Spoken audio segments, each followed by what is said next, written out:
No, COVID-19 is not airborne. COVID-19 transmits via droplets, and what we mean are these small little particles of moisture, liquid. These particles, when they come out of your mouth, they drop. And so that's why we say between 1 and 2 meters. Anything beyond that, they don't disperse.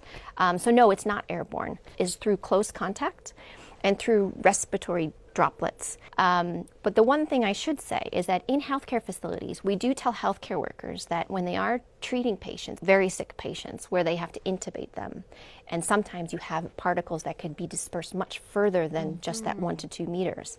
And so in those situations, we tell healthcare workers, you have to use airborne precautions. And so there may be some confusion out there when we say airborne precautions. Those are for healthcare workers performing very specific procedures, but for every day, no. And what they've learned from more than 70,000 cases in China is that very few people actually have runny nose or actually sneeze. Most people will have a fever. Most people will have a cough. What we do worry about is anyone that has shortness of breath or chest pain, to make sure that they seek health care very quickly.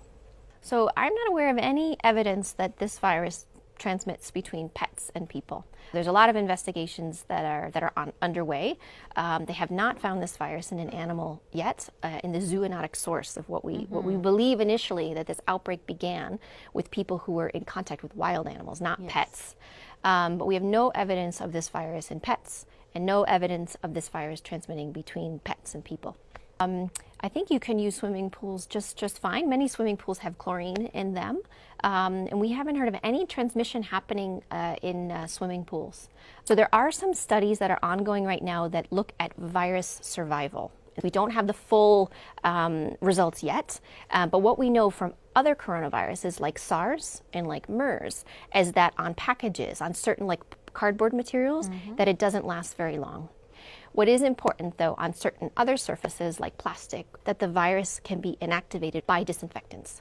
So if you want to know more about disinfectants and disinfecting